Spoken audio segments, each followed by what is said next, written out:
UP में BJP एक बार फिर से प्रचंड बहुमत पाकर वापस आ चुकी है और सरकार के कई ऐसे मंत्री जो कि चुनाव जीते हैं, उनमें एक बड़ा नाम सुरेश कुमार खन्ना का भी है जो 9वीं बार चुनाव जीतकर सदन पहुंचे हैं। खन्ना साहब मेरे साथ हैं। खन्ना साहब, पहले तो आपको बहुत बधाई कि एक रिकॉर्ड की बराबरी आपने 9 बार लगातार एक ही क्षेत्र से जीतकर की है।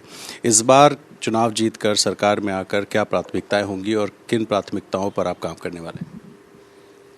मैं सबसे पहले तो जनता का विशेष रूप से धन्यवाद दूंगा कि उन्होंने फिर से भारतीय जनता पार्टी को सरकार बनाने का अवसर दिया और प्रधानमंत्री मोदी जी के मार्गदर्शन में और योगी जी के नेतृत्व में जो सुशासन दिया गया और विकास का पहिया तेजी से घूमा, उसी की ये परिणति है, उसी का ये प्रतिफल है कि एक बार फिर से भारतीय जनता पार्टी को लगभग 37 वर्ष बाद ये अवसर मिला है। 1985 में ये हुआ था कि कांग्रेस की सरकार थी और 85 में ही पुनः इलेक्शन के बाद सरकार कांग्रेस की ही बनी थी। ये अवसर है जो आपने कहा कि वादे कितने किए और उसका क्या हुआ। हमने पिछली बार भी जिस दिन अपना संकल्प पत्र जारी किया था 8 जनवरी को, उस दिन भी इस बात को कहा था कि हमने लगभग सभी वादे पूरे किए और जनता इसीलिए सबसे ज़्यादा विश्वास भारतीय जनता पार्टी पर ही करती है।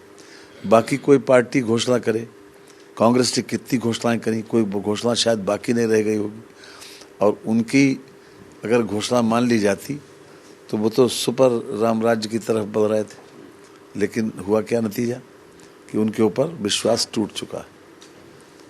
कन्फ्यूज्ड पार्टी भी, यही स्थिति बसपा की हुई और विश्वास किया गया तो सिर्फ भारतीय जनता पार्टी पर किया गया जनता के द्वारा। क्यों?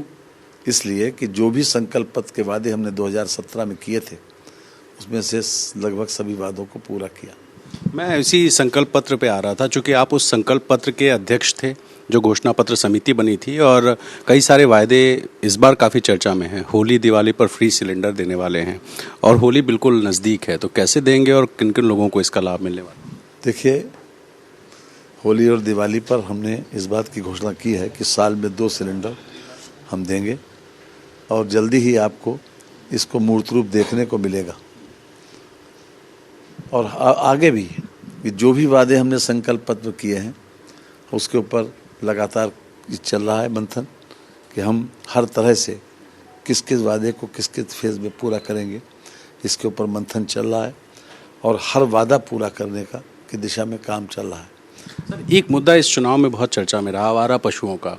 5 साल आपकी सरकार रही लेकिन विपक्ष ने इसको मुद्दा बनाने की पुरजोर कोशिश की। ऐसे में जो छुट्टा पशु हैं उस समस्या को दूर करने के लिए भी आपने कहा था, वो कैसे दूर करेंगे, क्या कुछ रणनीति? बहुत ठोस कार्य योजना उसके लिए ला रहे हैं और जल्दी ही आपको देखने को मिलेगा। इस समस्या से पूरी तरीके से निजात दिलाने का जो कोशिश है वो सफल होगी। गन्ना किसान उनके भुगतान को लेकर भी अखिलेश रूप से, यद्यपि इसमें व्यवस्था पहले से ही है, 14 दिन के बाद ब्याज देने की व्यवस्था पहले से ही है, लेकिन उसको इसीलिए संकल्प पत्र में दोहराया गया कि लोगों को किसी प्रकार का उसमें शंका न रह जाए। तो पहली कैबिनेट जब भी होगी तो क्या उम्मीद करे जनता की, पहली कैबिनेट में क्या क्या चीज़ें आ सकती? देखिए, अभी तो सरकार का गठन होना बाकी, लेकिन हमने कहा ना आपसे कि जो भी वादे चुनाव में किए गए हैं संकल्प पत्र में, उन सभी वादों को पूरा करने की दिशा में काम चल रहा है। तो उम्मीद है कि फिर से आप कैबिनेट में शामिल होंगे और फिर से उसी तरीके से काम करेंगे जिस तरीके से आपने 5 साल काम किया है। तो सुरेश कुमार खन्ना जो घोषणा पत्र समिति के अध्यक्ष थे, जिनका साफ कहना है कि जो भी घोषणाएं 2017 में की थी उसको पूरा करके दिखाया और 2022 के चुनाव के लिए भी संकल्प पत्र में जिन जिन मुद्दों को शामिल किया गया है वो सब पूरा करके दिखाया जाएगा। कैमरा पर्सन प्रेम सिंह के साथ रणवीर, ABP न्यूज़, लखनऊ।